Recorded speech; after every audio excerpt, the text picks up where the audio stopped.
तो आप भी जानते हैं क्या कि तक्र आपकी सेहत के लिए कितना लाभकारी होता है, आपके लिए कितना बेनिफिशियल होता है। तक्र को अपन सामान्य भाषा में छाछ बोलते हैं या फिर गांव की भाषा में उसे बोलते हैं मही। तो ये वाला जो तक्र बताया गया है, तक्र को अमृत के समान माना गया है, जिसे इंद्र भी पीने के लिए तरसे। वो किसको बताया गया है? तक्र को बताया गया है। ठीक है, तो आज हम देखेंगे कि तक्र हमारी सेहत के लिए किस किस प्रकार से लाभकारी है और कौन कौन सी बीमारियों के लिए हम उसका सेवन करके ठीक कर सकते हैं। ठीक है, तो अपन सबसे पहले तक्र के गुण देख लेंगे। तो तक्र यानी कि जो छाछ होता है वो गुण में कैसा होता है? लघु होता है, हल्का होता है, जो कि बहुत जल्दी ही पच जाता है। और क्या होता है? कषाय होता है, रस में कषाय होता है। अम्ल यानी कि खट्टा होता है। दीपनम का मतलब हो जाएगा कि अग्नि को प्रदीप्त करने वाला, मतलब जल्दी पचने वाला। और कफ और वात को जीतने वाला होता है। अब कफ और वात को जीतने से मतलब क्या? क्योंकि ये क्या होता है? लघु होता है, लेकिन कफ क्या होता है? भारी होता है। तो उसके अपोजिट गुण है, तो मतलब कफ को जीतने वाला होगा, कफ की वृद्धि होगी तो उसका हरण करने वाला होगा, और वात को जीतने वाला होगा। ठीक है, क्योंकि ये उष्ण और वीर्य होता है थोड़ा, तो मतलब क्या करेगा कि ये वात को क्या करेगा? जीतने वाला होगा।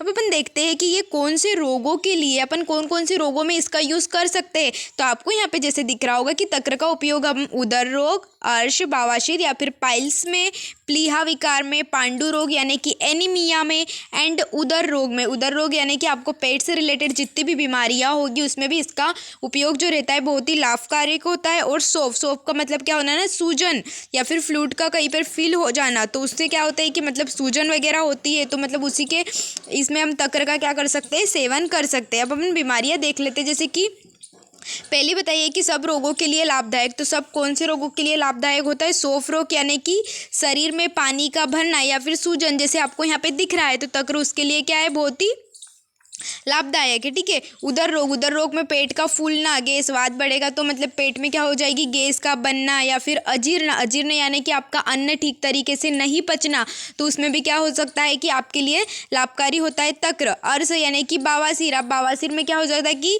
पाइल्स में क्या हो जाएगा कि मल को पास करने में जलन होना, सूजन या फिर रक्त का स्त्राव होना। अगर इंटरनल ब्लीडिंग एक्सटर्नल ब्लीडिंग दोनों टाइप की है तो उसमें भी क्या होता है? हेल्पफुल होता है। ठीक है, या फिर दर्द होना, तो ये सारी चीज़ों के लिए उपयोगी कौन बताया गया है? तक्र बताया गया है। ग्रहणी रोग में क्या होता है कि मल का कभी अधपचा मल आना या फिर कभी बहुत ज़्यादा दस्त लगना। ठीक है, डायरिया होना। ठीक है, पेट में गुड़गुड़ाहट या फिर खाने का ना पचना, आम बनना। ठीक है, तो ये ग्रहणी रोग में भी क्या रहता है? लाभदायक होता है। और प्लीहा विकार, प्लीहा का मतलब स्प्लीन, तो मतलब आपकी स्प्लीन का क्या होना? इनलार्जमेंट होना, मतलब प्लीहा का बढ़ना, भूख कम लगना, बदन का भारी लगना, तो ये वाले विकार में भी क्या हो सकता है? लाभदायक हो सकता है। कौन? आपका तक्र।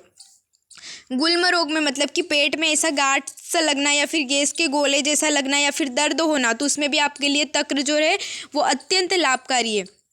पांडु रोग मतलब क्या हो जाएगा? एनीमिया में भी आपको चक्कर से आ रही है या फिर रक्त की कमी हो रही है, तो उसमें भी आपको तक्र क्या है? लाभदायक है। ठीक है, अब यहाँ पे मैं आपको एक बार और बता दूं कि जो तक्र रहता है वो डायरेक्ट एफी नहीं बनाता है, डायरेक्ट आयरन नहीं बनाता है, लेकिन उपयोगी होता है किसमें? एनीमिया में, जिसमें रक्त की क्या होती है?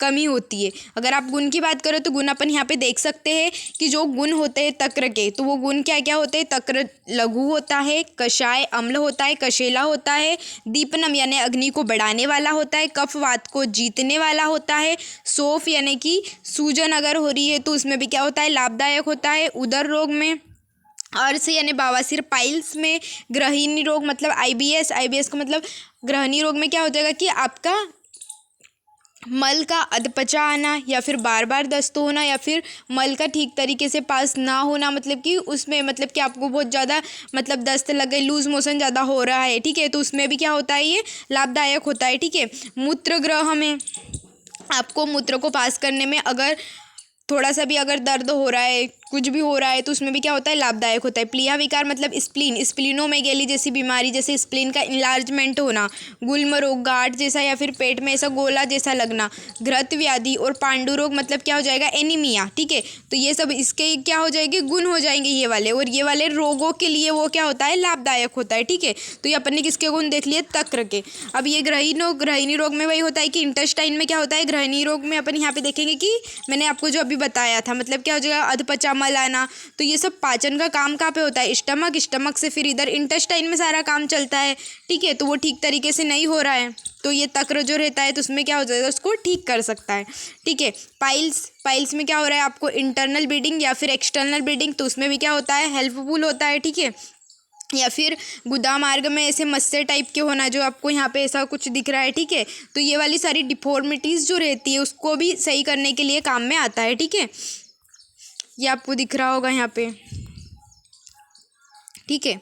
फिर उदर रोग मतलब कि आपको पेट से रिलेटेड जितने भी रोग है उसमें, जैसे कि आपका अन्न का ठीक तरीके से ना पचना, आम का निर्माण होना, मतलब अनडाइजेस्टेड फूड ज़्यादा बनेगा तो व्याधियाँ ज़्यादा उत्पन्न होगी, ठीक है। तो उसमें भी क्या होता है, ये देखो ये आपको यहाँ पे दिखा रहा है कि मतलब डाइजेस्टिव फायर, यहाँ पे क्या हो जाएगा, आम का निर्माण हो रहा है, मतलब अनडाइजेस्टेड फूड ज़्यादा बन रहा है, तो उसमें भी क्या होता है, लाभदायक होता है, ठीक है।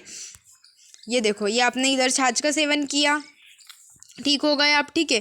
फिर क्या हो जाएगा, over growth of the spleen की ओवर ग्रोथ होना, मतलब स्प्लीनोमेगेली टाइप की। ये देखो ये आपको ये स्प्लीन यहाँ पे दिख रही है, ठीक है।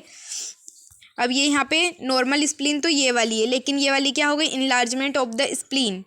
और ये सच में होता है, हमने खुद मतलब डाइसेक्शन के टाइम पे देखा था कि एक व्यक्ति को स्प्लीनोमेगेली थी, उसकी स्प्लीन, और ये बीमारियां बहुत बड़ी बड़ी होती है। अगर एक ऑर्गन में बीमारी होती है तो आसपास के ऑर्गन को भी डिफेक्ट करता है। जैसे कि स्प्लीन यहाँ पे बहुत बड़ी हो गई, इनलार्जमेंट हो गया स्प्लीन का, तो ये क्या करेगी कि और ऑर्गन्स, मतलब ये जब इसका साइज़ बढ़ेगा तो और ऑर्गन को क्या करेगी, कंप्रेस करेगी। जैसे कि आपके स्टमक का साइज़ क्या हो जाना, बहुत छोटा हो जाना, जैसे कि उससे खाने की कैपेसिटी क्या हो सकती है, बहुत ज़्यादा कम हो सकती है। तो ये छोटे छोटे रोग बहुत बड़ी बड़ी बीमारियां भी उत्पन्न करते हैं, ठीक है। तो आपको ये सारी चीज़ें ध्यान रखनी है। तो मतलब कि छोटी छोटी चीज़ों का सेवन करना आपकी सेहत के लिए कितना लाभकारी हो सकता है, ठीक है। तो थैंक यू सो मच, आज के लिए इतना ही। तो आप आयुर्वेदा के ज्ञान को ग्रहण करते रहे, फॉलो करते रहे और हेल्थ को स्वस्थ बनाए रखें। Thank you so much.